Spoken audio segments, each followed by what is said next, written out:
बिना किसी विलंब के युद्ध के नियम निर्धारित करने के लिए चर्चा की जाए। जैसे कि कुरुकुल की रीति रही है कि सदैव सबको समान अवसर दिया जाए, इसीलिए युद्ध के नियम निर्धारित करने के लिए भी हम कौरवों की तरफ से सभी उपस्थित महायोद्धाओं को नियमों का सुझाव देने का समान अवसर दिया जाएगा।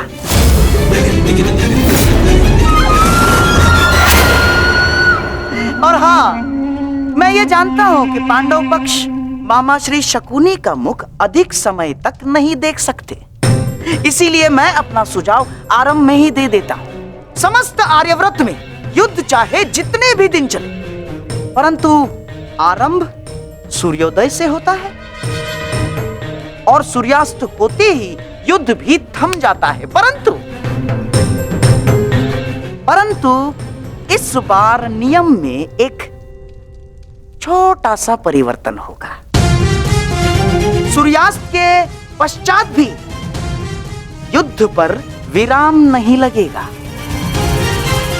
तब तक जब तक अंधकार इतना सघन न हो जाए कि योद्धाओं को मशाल के प्रकाश में भी कुछ दिखाई न दे।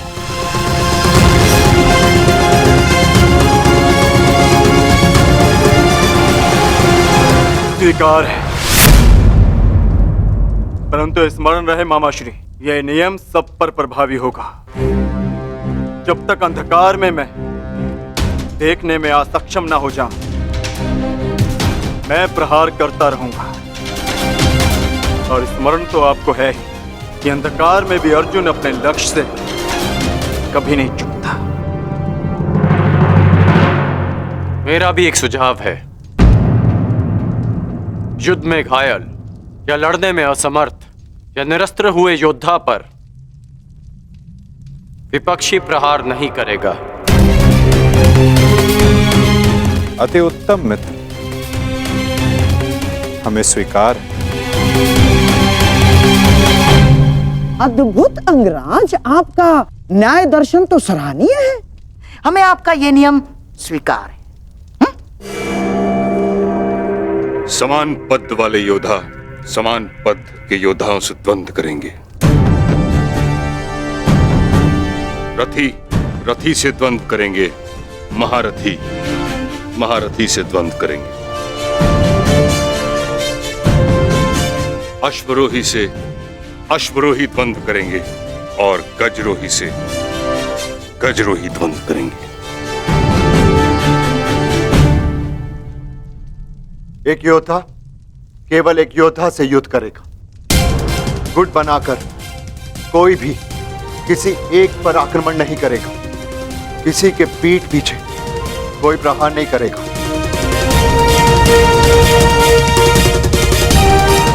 यदि विपक्षी ने पहले छल किया तो क्या प्रतिपक्षी को उसका उत्तर देने का अधिकार है? वो योद्धा की सोच पर निर्भर करता है विकोदर। एक महत्वपूर्ण नियम, इस युद्ध में वही योद्धा एक दूसरे का सामना कर सकता है जिसके पास समान रूप से अस्त्र, शस्त्र और शक्ति होगी। दुर्बल पर प्रहार करना निषेध होगा। और इस युद्ध में गदाधारी गदा युद्ध के नियम से और धनुर्धर धनुर्शास्त्र के युद्ध से युद्ध करेंगे। और सबसे महत्वपूर्ण नियम, इस युद्ध में किसी भी प्रकार का छल, कुचक्र या षड्यंत्र नहीं होगा। स्मरण रहे। हमें स्वीकार है।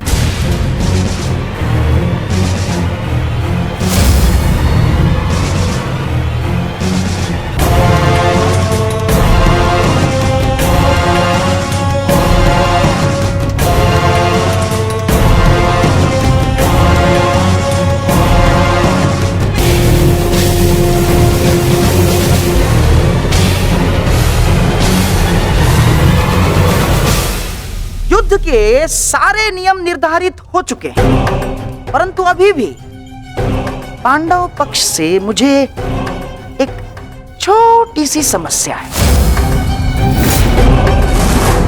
कैसी समस्या गंधार राज? धर्मराज ना, अर्थात ये युद्ध समान पद, बल शक्ति और हम पुरुषों के मध्य हो रहा है, तो आपके दल में एक स्त्री क्या कर रही है?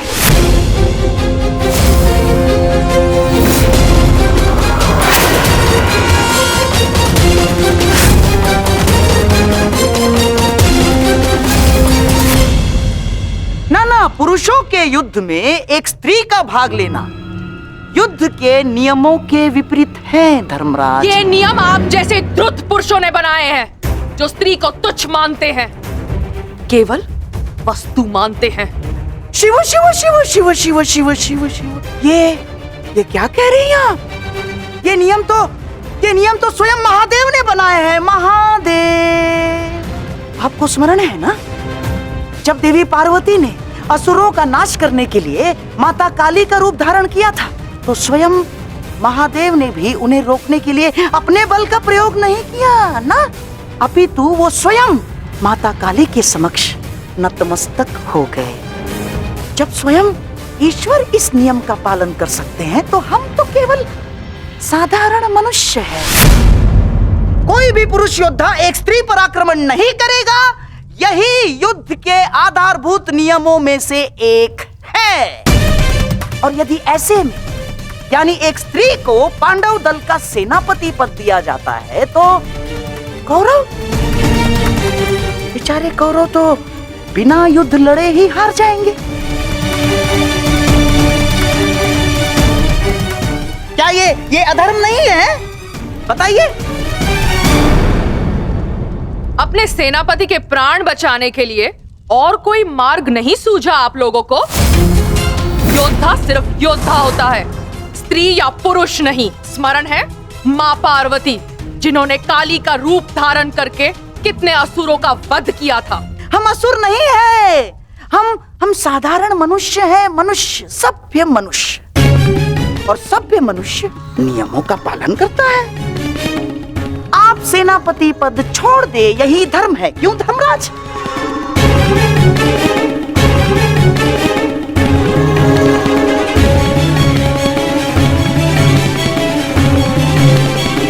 हाँ, तो सबके समक्ष युद्ध के सभी नियम निर्धारित हो चुके हैं। हाँ, परंतु अभी भी किसी के मन में शंका कुशंका हो तो यहाँ अपने विचार प्रकट कर सकते हैं।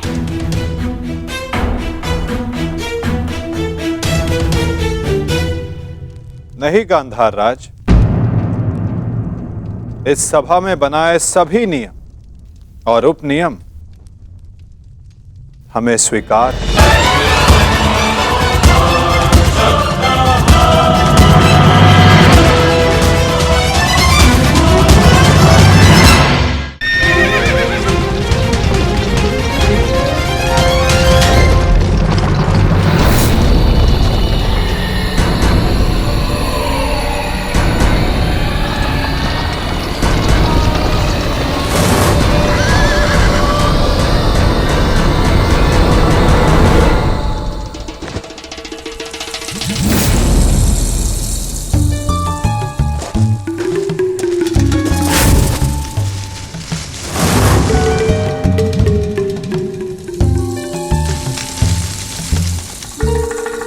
कौन है वहां?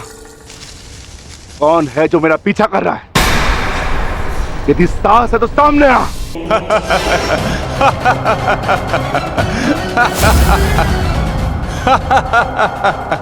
कौन हो तुम? तुम्हें अनुमान भी है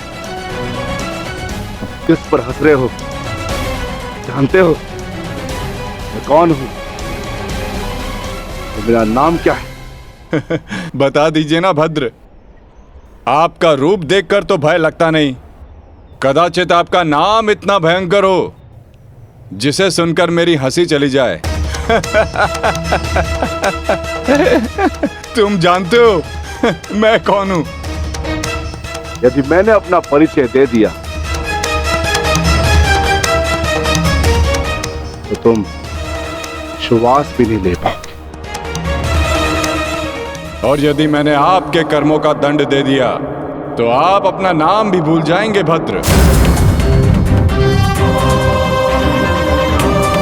जिस भांति आप पौधों और वनस्पति को अपने पांव तले कुचलते चले जा रहे हैं। स्पष्ट है कि निसर्ग के प्रति आपको कोई सम्मान नहीं है। वन से ऐसा व्यवहार केवल दो ही जंतु कर सकते हैं, एक जो मूर्ख हो और दूसरा कोई वानर हो। इसीलिए सोच रहा हूं कि आप कोई मूर्ख हैं या फिर कोई वानर। मूर्ख, तुम्हें तुम्हारी मृत्यु क्या खींचना ये?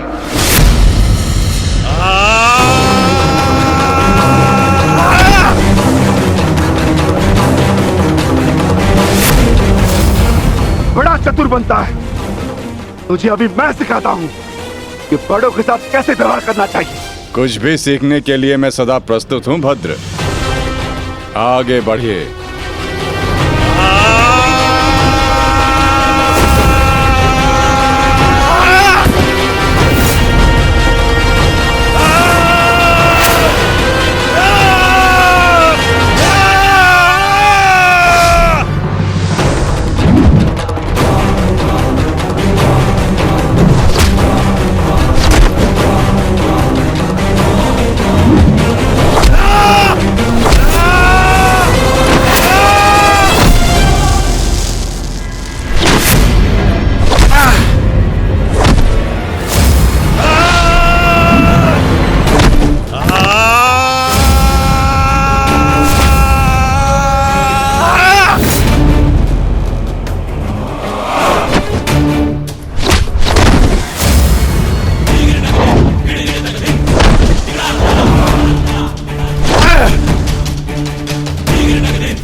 तुम साधारण मनुष्य नहीं हो सकते।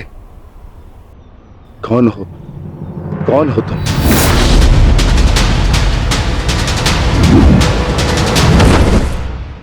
कहा था ना, अपना परिचय देना भूल जाओगे। अब सुनो मेरा परिचय। मैं हूं बर्बरीक, घटोत्कच पुत्र बर्बरीक।